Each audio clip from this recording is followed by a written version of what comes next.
सबसे पहले तो इस वीडियो की शुरुआत में आपको ऑलरेडी हम बता दें, ऑलरेडी हम कम्युनिटी में ये डाल चुके हैं, लेकिन आपसे आपको बता दें कि सबसे पहले नेपाल को बहुत बहुत कांग्रेचुलेशन कि एशिया कप में फाइनली इतना सारा ड्रामा होने के बाद आखिरकार ऑफिशियल अनाउंसमेंट हो गई और जो डेट जो है वो 31 अगस्त से, माफ़ कीजिएगा 31 अगस्त से 17 सितंबर तक की डेट्स यहाँ पर निकल कर आ चुकी हैं और 4 मैचेस पाकिस्तान में होंगे और 9 मैचेस श्रीलंका में होंगे और एशिया कप अब बिल्कुल स्मूथली कहीं ना कहीं रन करेगा। डेट्स वगैरह इसकी आ चुकी है। जैसे कि हमने आपके सामने पहले भी कहा था, कई सारे व्यूअर्स ने उस वक्त हमसे पूछा था कि एशिया कप होगा या नहीं होगा, तो हमने एक चीज़ उन सबको एक ही सेम रिप्लाई दिया था कि बिल्कुल होगा, एशिया कप ही होगा। 99% चांसेस आप समझ के चलिए, क्योंकि ये अभी आप और ड्रामा देखेंगे और देखा आपने पिछले 1-2 महीने में कितना और ज़्यादा ड्रामा हो गया, लेकिन एट द एंड रिजल्ट तो निकल कर आया ना कि एशिया कप आखिर होना ही होना है। चलिए उस पर अलग से किसी वीडियो बात करेंगे। कांग्रेचुलेशन नेपाल को कि आपको इंडिया और पाकिस्तान के खिलाफ अब फाइनली ऑफिशियली जो भी थोड़े बहुत बादल मंडरा रहे थे वो क्लियर हो गए और उसके बाद अगर आप आगे प्रोग्रेस कर पाए तो और भी मैचेस उसमें एशिया कप में मिल सकते हैं। चलिए अब बात आते हैं वापस से पीछे वर्ल्ड कप क्वालिफायर में। वर्ल्ड कप क्वालिफायर के आज के वाओ गेम्स की बात करें यार, तो जब हम ये वीडियो आपके सामने प्रेजेंट कर रहे हैं तब तक 2 ऐसे मैचेस हैं जिनके स्कोर्स जो है अभी तक निकल कर नहीं आए। सेकंड इनिंग के नहीं आए हैं, फर्स्ट इनिंग के आ गए, वो अपडेट आपको दे देंगे, लेकिन बाकी 3 मैचेस जो कंप्लीट हो गए उसकी अपडेट एंड क्या कुछ ज़रूर। देखिए आप बात करें अगर पहले मैच की स्कॉटलैंड जिम्बाब्वे की, जी हाँ, तो स्कॉटलैंड 163 रन पे पहले बल्लेबाजी करने उतरी और 163 पे ऑल आउट हो गई 38.2 ओवरों में। वहीं पर जिम्बाब्वे जब इसे चेस करने के लिए उतरा तो बड़ी आसानी से 6 विकेट रहते हुए 166 फॉर 4 24.5 ओवर में उन्होंने इस टारगेट को चेस कर लिया और 6 विकेट से जिम्बाब्वे ये वार्म अप गेम जीतने में कामयाब रहा। बिल्कुल वही बात करें अगले मैच की, तो आयरलैंड वर्सेस नीदरलैंड आज मैच था। आयरलैंड 193 रन पे ऑल आउट हो गई 40वें ओवर में, 39.2 ओवर वो खेल पाई। उसके जवाब में नीदरलैंड जब बैटिंग करने के लिए आया उनकी भी हालत इतनी खास नहीं थी, एक वक्त बहुत स्ट्रांग पे थी, लेकिन फिर भी एट द एंड 194 उन्होंने चेस कर लिए, 8 विकेट खो दिए और 38 ओवर करीब उन्हें लगे, लेकिन जीत नीदरलैंड्स के हाथ फाइनली इस बार लग गई है। तीसरे मैच की बात करें तो वो रहा ओमान वर्सेस नेपाल, उस पर तो बात करेंगे ही करेंगे। एंड उसके अलावा जो और 2 मैचेस थे उनकी एक इनिंग्स हो गई थी, उनके बारे में क्या कुछ अपडेट है? जरूर। देखिए वेस्ट इंडीज वर्सेस यूएई की एक इनिंग हो गई थी जिसमें वेस्ट इंडीज ने पहले बल्लेबाजी की और 374 पे जाकर रुकी 9 विकेट के नुकसान पे 50 ओवर कंप्लीट खेलने के बाद, जिसमें रॉबिन पॉवेल का भी शानदार शतक था। वहीं श्रीलंका की तरफ से अगर हम बात करें तो श्रीलंका ने 392 फॉर 5 पहले बल्लेबाजी की और उनका मैच यूएसए के खिलाफ था और 50 ओवर उन्होंने इस पूरे इंटायर इनिंग में बल्लेबाजी की और बहुत बड़ा टारगेट 392 का टांगा है। बिल्कुल, तो कहीं ना कहीं आप कह सकते हैं कि जब तक हम ये वीडियो बना रहे हैं उस वक्त तक की हमने बात की, तब तक ये जो अपडेट जो है सेकंड इनिंग के आएंगे। क्या पता अभी आप वीडियो सुन रहे हो तब तक अगर आपके पास अपडेट पहुंच गई हो तो आप जान ही गए होंगे, वरना एट द एंड हम कम्युनिटी में अपडेट जरूर कर देंगे कि बाकी जब चेस करने के लिए आई यूएसए यूएई तो क्या कुछ हाल रहा। चलिए अब आज के मैच की बात करते हैं। ओमान वर्सेस नेपाल जो है बहुत ही स्मूथली ये मैच कंप्लीट हुआ, लाइव स्ट्रीमिंग भी इसकी हो रही थी। जी हाँ बिल्कुल। और हाँ एक चीज़ और कहना चाहूँगा भाई, जिम्बाब्वे में जो भी है नेट का बड़ा इशू चल रहा है, प्लीज़ थोड़ा ठीक करिए, क्योंकि सिर्फ लाइव स्ट्रीमिंग बोलकर नहीं, आज तो आयरलैंड ने भी कहीं ना कहीं शिकायत की है कि वहाँ का जो वाईफाई है वो वर्क नहीं कर रहा था, जिस वजह से एनबी प्ले पे भी स्कोरिंग रुक गई थी। ओमान वर्सेस नेपाल का भी कुशल बुर्तल 95 पे ही अटके हुए थे। मैं सोच रहा था कि अबे स्कोर तो बढ़े यार, स्कोर नहीं बढ़ रहा, स्कोरिंग नहीं बढ़ रहा, तब जाकर फिर लाइव स्ट्रीमिंग में जाना पड़ा, तब जाकर वहाँ पता चला कि यहाँ तो इनिंग्स काफ़ी आगे बढ़ गई है। और ये आयरलैंड ने शिकायत की, उनका स्कोर और भी एक जगह अटक गया था। प्लीज़ रिक्वेस्ट है कम से कम इंटरनेट वगैरह को ठीक कराइए, क्योंकि वो बहुत इंपॉर्टेंट 10 मैचेस जो है एसोसिएट के वो लाइव स्ट्रीमिंग होने हैं, ब्रॉडकास्ट तो होने नहीं है। तो अगर ऐसा हाल रहा तो फिर क्या किस तरह से हम और आप देख पाएंगे? ये जिम्बाब्वे से रिक्वेस्ट रहेगी, बहुत ही खराब अभी तक का इंटरनेट फैसिलिटी वहाँ पर नजर आ रही है। उम्मीद करेंगे कि सिर्फ वार्म अप तक ही रहा हो, मेन इवेंट में ऐसी चीज देखने को ना मिले। आज अगर हम देखें तो ओवरऑल वार्म अप सारे कंप्लीट हो गए, लेकिन एक लिहाज से देखें तो सारी टीम्स जो है थोड़ी खुश डेफिनेटली एट द एंड होकर ही यहाँ पर जा रही है। नीदरलैंड्स ने एक मैच जीत लिया, श्रीलंका के खिलाफ उनकी बॉलिंग अच्छी हुई थी। आयरलैंड ने पहला मैच जबरदस्त चेस किया, उसके बाद स्कॉटलैंड ने दोनों मैच हारे हैं और दोनों मैचों में बैटिंग की भी दिक्कत रही है। लेकिन ओमान वर्सेस नेपाल की बात करें, मुझे लगता है नेपाल ने यहाँ पर एक अच्छी जीत जरूर दर्ज की है। थोड़ा फिर से लड़खड़ाई थी टीम लास्ट में आकर 250 के बाद, लेकिन ओवरऑल इस बार उन्हें जीत मिली और जीत के साथ उन्होंने इस प्रैक्टिस वगैरह को खत्म किया और मेन इवेंट में जा रहे हैं। सबसे पहले ओमान की बात करते हैं। 7 रन 4 विकेट। उसके बाद क्या हाल रहा, फेस बाय फेस पहले जान लेते हैं। नहीं सर, देखिए पहले अगर 10 ओवर की बात करें पावर प्ले की, 1 से 10 की, तो 28 रन बनाए, 4 विकेट यहाँ गंवाए। फिर 11 से 40 ओवर में टीम ने 152 रन बनाए और 2 विकेट का नुकसान यहाँ पर टीम को उठाना पड़ा। ओमान की हम बात कर रहे हैं। वहीं 41 to 50 ओवर में, यानी कि लास्ट के अगर फेस 10 ओवर में देखें तो 87 रन, 87 रन टीम ने जोड़े और 4 विकेट का नुकसान यहाँ पर टीम को हुआ और टीम इसी के साथ 267 पर जाकर ऑल आउट हो गई। पूरे ओवर वो भी नहीं खेल पाए। बिल्कुल, तो कहीं ना कहीं 4 बॉलें उनकी रह गई थी। 267 पे ऑल आउट हो गई टीम। 7 रन के अंदर 4 विकेट ओमान ने अपने खो दिए थे। एंड एक चीज़ मैं इसलिए कह रहा हूँ कि कहीं ना कहीं सारी टीमें कहीं ना कहीं खुश होंगी, ओमान तक खुश होगा इस तरीके की लॉन्ग गेम्स और नेपाल डेफिनेटली खुश है। क्या कुछ चीज़ें बेहतर हुई हैं वो आगे एनालिसिस बात जरूर करेंगे ओमान के लिए। एंड हम कल ही हमने वीडियो में डाला कि मैच प्रू के तौर पर कि वार्म अप के लिए क्या कुछ चीज़ें इस लास्ट गेम में देख लेनी चाहिए। ओमान के लिए हमने एक चीज़ कही थी, आपको याद होगा कि उनका जो लोअर ऑर्डर है और जो आप टॉप 3-4 बैट्समैन को छोड़ दें उसके बाद के जो बैट्समैन हैं उनको थोड़ी सी कामनेस दिखाई, थोड़ा पीछे वक्त बिताने की जरूरत है। और आज कहीं ना कहीं वो देखने को मिला। शुरू के जो टॉप 4 बैट्समैन हैं वो कहीं ना कहीं आज बहुत ही जल्दी चले गए। उसके बाद जो अगर आप जीशान को भी हटा देते हैं तो उसके अलावा भी करीब बाकी सारे बैट्समैन ने मिलकर करीब 160 बॉलें लगभग खेली हैं, जो कि अपने आप में 25 ओवर से ज़्यादा हो जाता है। अच्छा है, बहुत अच्छा प्रैक्टिस हो गया, बहुत अच्छा है। नहीं बिल्कुल, और ये बहुत बेहतर है कि आप जितना ज़्यादा आपके बैट्समैन चलेंगे, नीचे तक बल्लेबाज चलेंगे, तो ये आपको एक अपॉर्चुनिटी, एक मौका देगा बड़े बड़े टारगेट को चेस करने का या फिर अच्छे टोटल्स बोर्ड पर लगाने का। ये एक बेहतरीन तरीका है और इसी से आप अच्छा टोटल या तो चेस कर सकते हैं या दे सकते हैं टारगेट। कि अगर आपके ऊपर के बल्लेबाज को अगर एक जना चल के आ रहा है नीचे तक, तो नीचे की जो बल्लेबाज है वो उसका साथ दे, और अगर कोई ऊपर से चला ही नहीं है, जैसे कि आज फ्लॉप हो गए सब, तब फिर कोई लोअर ऑर्डर मिलकर थोड़ा सा टीम को एक रेस्पेक्टेबल टोटल तक पहुंचाने में मदद करे, जैसे कि आज ये लोअर ऑर्डर कर रहे थे। वो तो जिशान मकसूद फिर एक खड़े थे, एक पारी आई ऐसी लंबी जो यूएसए ने नेपाल के खिलाफ आई थी, उसी पारी की याद आई मुझे आज। बिल्कुल, और शानदार इनिंग खेली उन्होंने। लेकिन लोअर ऑर्डर की हम बात करें तो इसी तरीके से आपको चिप इन करना होगा। अभी इंपॉर्टेंट मैचों में और देखेंगे कि कितना ज़्यादा आप सीखते हैं या नहीं, या फिर आप ऑफ हो जाते हैं लाइट की तरह, कभी ऑन तो कभी ऑफ। वो भी देखना होगा हमें उस मेन टूर्नामेंट में, मेगा इवेंट में। पर यहाँ पर तैयारी के लिहाज से अगर एक मैच पे देखेंगे तो बेहतर है। अगर थोड़े से और मैच खेले थे यहाँ पर ओमान ने, तो काफ़ी मैच खेले थे, थोड़ा सा हमें और देखने को मिलता तो बेहतर होता। लेकिन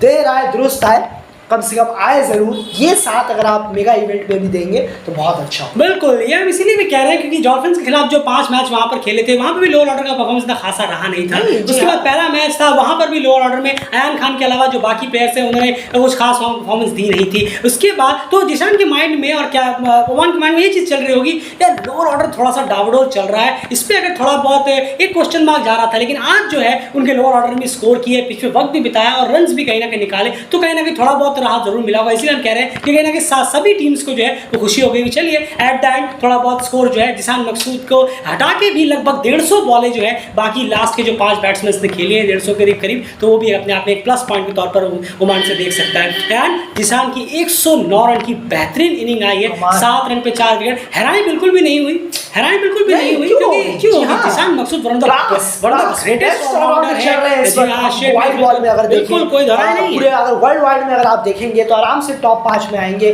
डेली क्रिकेट के हिसाब से। ओडीआई की हम यहाँ बात कर रहे हैं, आराम से आएंगे। इन जैसा ऑलराउंडर्स वाकई में इस वक्त दुनिया में बहुत कम है, जो दुनिया की हर पिच पर हर जगह जाकर हर तरह की बॉलिंग के खिलाफ बेहतरीन ऑलराउंडर स्किल दिखाएं। ऐसे ऑलराउंडर बहुत कम, बिल्कुल बहुत कम है। आप देखिए डॉल्फिन्स के खिलाफ वहां गए, एकदम नए तरीके के बॉलर्स वहां मिले, वहां नेगेटिव वगैरह भी थे, उनके खिलाफ भी उन्होंने जमकर स्कोर किया डॉल्फिन 11 के उस 5 मैच की सीरीज में। उसके बाद पहले मैच में उन्होंने स्कोर किया, ये नहीं कि 1-2 रन पे आउट हो गए, अच्छे खासे इनिंग्स तक वो पहुंचे और आज तो उन्होंने हद ही कर दी। देखिए 3 अलग अलग डिफरेंट कंडीशंस और डिफरेंट बॉलर्स के खिलाफ भी उनका बल्ला जो है वो खामोश होता ही नहीं है, जिसे जानना पड़ेगा। Zeeshan Maqsood one of the greatest allrounders में से है, इसमें कोई दौरानी कमाल के ऑलराउंडर वो निकल कर आए हैं टीम के लिए। उसके बाद बात करें, शोएब खान ने 38 रन बनाए और यहाँ पर अयान खान ने 56 रन बनाए। अच्छा बैक टू बैक 2 इनिंग्स आई हैं, बस मेन इवेंट पे ये सब आए तो बहुत बेहतर रहेगा, लेकिन उनके पर्सनल कॉन्फिडेंस के लिए ये काफ़ी बेहतर रहेगा। एंड नेपाल की बॉलिंग की अगर यहाँ बात की जाए तो बॉलिंग में 5 विकेट सोमपाल कामी ने निकाले, 3 विकेट संदीप ने निकाले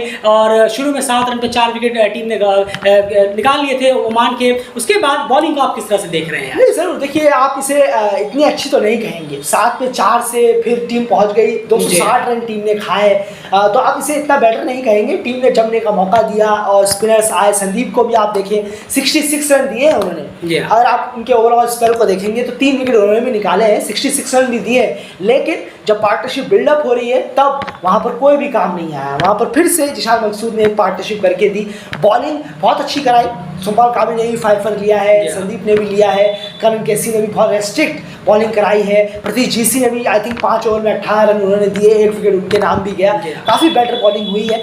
पर फिर से अगर आप फिर वही सोच कर देखेंगे यार, एक वक्त तो हम 60 पे 4 थे, टीम 130-140 तक जा रही थी, अब टीम पहुंच गई 267 तक, और यानी कि हमने 260 रन खाए हैं, 6 विकेट सिर्फ गिराए। बिल्कुल सही कहा आपने, 260 रन हमने खाए और सिर्फ 6 विकेट गिराए हैं। तो क्या पलड़ा, किसका पलड़ा भारी है? बैट्समैन का पहली इनिंग की बात कर रहे हैं यहाँ पर, या नेपाल की बॉलिंग का? तो यहाँ पर साफ समझ में आएगा कि ओमान की बैटिंग का पलड़ा भारी है पहले इनिंग के मुकाबले, अगर आप बॉलिंग को देखेंगे। बिल्कुल याद रखिएगा, ये फर्स्ट इनिंग के एनालिसिस की बात कर रहे हैं, चेज वेज की बात नहीं, फर्स्ट इनिंग के हिसाब से ये चीज निकल कर आया। आप खुद देखिए, सोमपाल काम जब 7 पे 4 विकेट टीम के गिर गए थे ओमान के, उसमें शायद 3 विकेट जो है वो सोमपाल कामी के थे उसमें से, जितना मुझे याद है, और उनका स्पेल बेहतरीन जा रहा था। अब आप देखिए जब लास्ट उनका स्पेल कंप्लीट हुआ तब 9.2 मेडन 57 रन और 5 विकेट, लगभग 6 की इकॉनमी से वो रन देकर चले गए। तो ये अपने आप में एक चीजें छोटी छोटी कंसर्न है जो जीत में ढकनी नहीं है, ये चीजें सामने लानी है। कोच सर और बाकी जो भी है बॉलर्स हैं खास करके, उनके साथ बैठकर ये चीजें लानी है। ठीक है हम जीत गए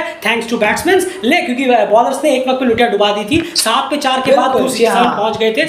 बाद में बैटिंग की बात भी अभी एनालिसिस में आगे आ रहे हैं उन पे भी, लेकिन बॉलर्स ने आखिर ऐसा क्यों हुआ, क्या हुआ, जीत गए हम, ठीक है, एक पॉजिटिव वाइड भी है और उसमें 20 वाइडे भी हैं, तो ये भी अपने आप में कंसर्न जरूर है कि 7 पे 4 के बाद क्यों हम आराम से बैठ गए, ये बिल्कुल नहीं होना चाहिए था। वो क्या गलतियां हुई है, क्यों 7 पे 4 से 267 पे 7 तक टीम सामने वाली पहुंच गई, इसका आंसर जरूर आप ढूंढिएगा इन 2-3 दिनों में और उस चीज को सॉर्ट आउट करने की कोशिश करिएगा। जीत हो गई, पॉजिटिव वाइब गई है, वो अच्छी बात है, लेकिन ये कंसर्न्स आपको बड़े इवेंट पर मैच हरा भी सकते हैं और मैच से आपको रेस से बाहर भी कर सकते हैं। ये पॉइंट नीलकंठ हमेशा उठाता है कि जीतने पर अपनी गलतियों को ना ढके। चलिए अब चलते हैं चेस की तरफ। नेपाल की चेस की यहाँ अगर बात की जाए, पहले फेस बाय फेस जान लेते हैं। जरूर। देखिए शुरुआत के 2 फेज तो कमाल के गए, अगर 1 से 10 ओवर में देखेंगे आप तो 71 रन टीम ने बनाया और 1 विकेट का नुकसान यहाँ हुआ।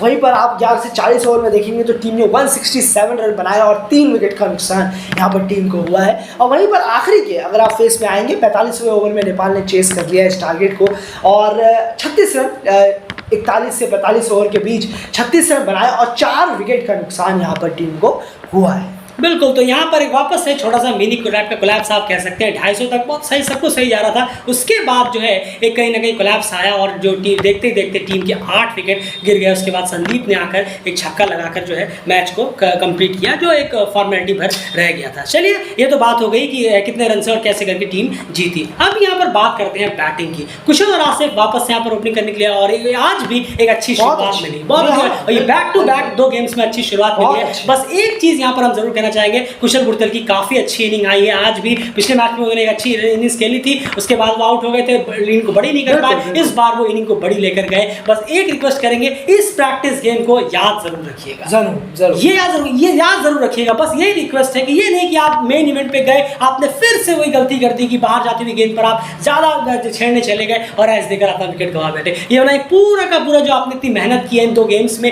जो आपने अपने अंदर कॉन्फिडेंस बूस्टअप किया है, क्योंकि मुझे पूरी उम्मीद है कुशल बुरतल ने इन 2 गेम्स में जबरदस्त कॉन्फिडेंस बूस्टअप लेकर आए होंगे। टीम तो जीत के साथ लेकर आई, साथ साथ में कुशल बुरतल भी कहीं ना कहीं एज अ पर्सनल अच्छी इनिंग दिख सकती है। बहुत उम्मीद आपसे ज्यादा बढ़ गई है, तो प्लीज अगर बॉलर ने विकेट लिया हो तो डेफिनेटली आपसे कुछ नहीं कहेगा कि चलिए कोई बात नहीं, वो उनके सामने जोंगवे है, नगारवा है, या फिर जो ब्लेसिंग मुजरबानी है, ये सब बॉलर्स आएंगे। जी हाँ, मैं जिम्बाब्वे की बात कर रहा हूँ, पहले मैच जी हाँ उनकी, मुझे लगा पूरे पहले मैच की बात कर रहा हूँ। तो जब वो लोग आएंगे तो वो लगे कि हाँ नहीं, आउटस्टैंडिंग डिलीवरी थी, कुशल आउट हो गए, कोई बात नहीं, बॉलर विकेट किया, आपने अपना विकेट थ्रो दिया, डेफिनेटली बहुत डिसअपॉइंट होगा, खास करके तब जब आप 2 इनिंग्स में इतना अच्छा परफॉर्मेंस देकर जा रहे हैं। उम्मीद पूरी रहेगी, बहुत अच्छी इनिंग रही है, वेल डन कुशल। चलिए अब यान बात करते हैं उसके आगे के बैट्समैन आसिफ के बारे में क्या कहेंगे। नहीं जरूर देखिए आज से स्टार्ट दोनों मैच में नहीं भी मिला है। अच्छा मिला है और ये एक साझेदारी देने का काम अच्छा है क्योंकि ओपनर्स ही इकलौते ऐसे होते हैं जो साथ आते हैं और पहली बॉल से 300 बॉल खेलने का मौका 300 बॉल खेलने का मौका होता है, वो सिर्फ ओपनर्स के पास ही होता है। तो यहाँ पर आप एक अच्छी स्टार्ट की उम्मीद कर सकते हैं और दोनों ही ने दोनों पारियों में अच्छा स्टार्ट दिलाया है। तो ये एक अच्छा है कि आप एक अच्छा स्टार्ट दिलाएं 50 का 60 का 65 का, या तो आप एक बड़ा टारगेट आपकी टीम दे पाएगी, या अगर आप चेस कर रहे हैं तो आप काफ़ी अच्छा स्टार्ट काफ़ी अच्छा करेंगे चेस करने के लिए। और ये होना बहुत बेहतर है कि ओपनर्स थोड़ा सा, क्योंकि ओपनर्स हमेशा तेजी के साथ रन करते हैं, तो ये एडवांटेज बहुत बड़ा हो जाता है कि यार ओवर भी बहुत बच जाते हैं और रन्स भी काफ़ी अच्छे हो जाते हैं हमारी टीम के अगर ओपनर्स चल जाएँ तो ये बेहतर है। दोनों इनिंगों में अगर हम देखेंगे वार्म अप में अच्छी शुरुआत दी है, कोई तकलीफ नहीं है, ऐसे ही करिए। मेन इवेंट में भी अगर आप 50-60 की थोड़ी पार्टनरशिप लगा देंगे बोर्ड पर तो कोई शिकायत आपसे होगी नहीं। अगर हाँ शॉट अगर आपके वाहियात हुए तो तकलीफ होगी ही, शिकायत भी होगी। जी अभी तो वही तो हमने कहा है कि बॉलर्स अगर अपनी बेहतरीन डिलीवरी से बॉलिंग लेते हैं तो विकेट लेते हैं तो बात अलग होगी, लेकिन आसिफ और कुशल जिस तरह की वार्म अप्स आपके दो रहे हैं एज अ पेयर, यहाँ हम एज अ पेयर बात कर रहे हैं, याद रखिएगा। अब हम यहाँ पे एज अ पेयर बात कर रहे हैं, एज अ पेयर आप डिसअपॉइंट नहीं कर सकते जिस तरह की वार्म अप आपकी रही है। डेफिनेटली 50 की मिनिमम 50 की एक पार्टनरशिप तो हर हाल में आनी चाहिए। उसके बाद दीपेंद्र सिंह ऐरी को यहाँ पर भेजा गया थर्ड डाउन और आज भी उन्होंने डिसअपॉइंट किया, सिर्फ 26 रन। उसके बाद भीम आए थे, उसके बाद दीपेंद्र सिंह आए थे। भीम शार्की ने 56 रन बनाए, बहुत अच्छा खेला उन्होंने जिस डाउन पर वो आए, और फाइनली वन डाउन को उन्होंने रोहित ने वही उतारा जो वो कहीं ना कहीं उतारने वाले हैं। ये अच्छी चीज उन्होंने की है। दीपेंद्र सिंह ऐरी को यहाँ पर ऊपर ट्राई किया गया, लेकिन इस बार उनके पास भी काफी ज्यादा रन थे, काफी ओवर थे, उनके पास कोई जल्दबाजी की वजह नहीं थी कि नहीं भैया बॉल खत्म हो रही है या बारिश होने वाली है या कुछ भी नहीं ना। इस मैच को ऐसा नहीं कि वहाँ बहुत इंपॉर्टेंट मैच है, लेकिन इस बार भी दीपेंद्र सिंह ऐरी शुरुआत मिली, लेकिन फिर से वही कहानी दोबारा से कि वो इस चीज को कैरी फॉरवर्ड कर कंप्लीट नहीं कर पाए। उसके बाद रोहित पुड़ाला आए, उन्होंने 31 रन किए। ज्ञानेंद्र मल्लारन भी यहाँ पर ऑफ कलर नजर आए। वार्म अप गेम्स में अभी भी दीपेंद्र और ज्ञानेंद्र से वो सेटिस्फैक्टरी इनिंग निकल कर नहीं आ रही है। प्रैक्टिस गेम्स में 17 रन बनाकर वो भी आउट हो गए, आसिफ 23 रन बनाकर आउट हो गए, और एट द एंड टीम जो है इस मैच को, क्योंकि कुशल और आसिफ, भीम और छोटी छोटी इनिंग्स रही है, खास करके रोहित पुड़ैल और दीपेंद्र सिंह ऐरी की भी 26 रन का कंट्रीब्यूशन जरूर रहा, लेकिन जो मेन इंपैक्ट रहा था वो रहा था भीम, आसिफ और कुशल। इन तीनों ने लगभग मेक श्योर कर दिया था कि ये मैच तो अब नेपाल के हाथ में ही है, ओमान से ले के जा नहीं सकता। वो छोटा सा एक हड़बड़ी में कोलैप्स जरूर हो गया। एट द एंड नेपाल ने जीता ये मैच, जो कि जरूरी भी था। पिछले वीडियो में हमने कहा था कि कम से कम इस मैच को जीतकर डगआउट में एक पॉजिटिव वाइब जरूर जानी चाहिए, और फाइनली वो अब कहीं ना कहीं पहुंच रही है। जरूर एक चीज़ जरूर मैं बोलना चाहूँगा यहाँ पे, अभी लास्ट टाइम में मैं देख भी रहा था जी हाँ, जब टीम कोलैप्स कर रही थी तो मैंने देखा, कहीं पढ़ रहा था मैं यहाँ पर कि कोलैप्स की इस कोलैप्स में घबराने की ज़रूरत नहीं होती है। जब आपको 15 या 10-15 रन चाहिए होते हैं, आपके 5-6 विकेट बचे हैं, तो ज़रूरत नहीं है कि कोलैप्स हो रहा है तो इसका मतलब ये नहीं है कि टीम हर टाइम वो आदत बना लेगी उसकी कि आप हार रहे। जीत को देखने की आदत डालिए, जीत को देखने की आदत डालिए जब आप बड़े इवेंट में जा रहे हैं। जी हाँ, मैं अगर ये मेन इवेंट है, आप 2 विकेट से जीत रहे हैं आईसीसी वर्ल्ड कप क्वालिफायर में जाकर, तो जीते ना।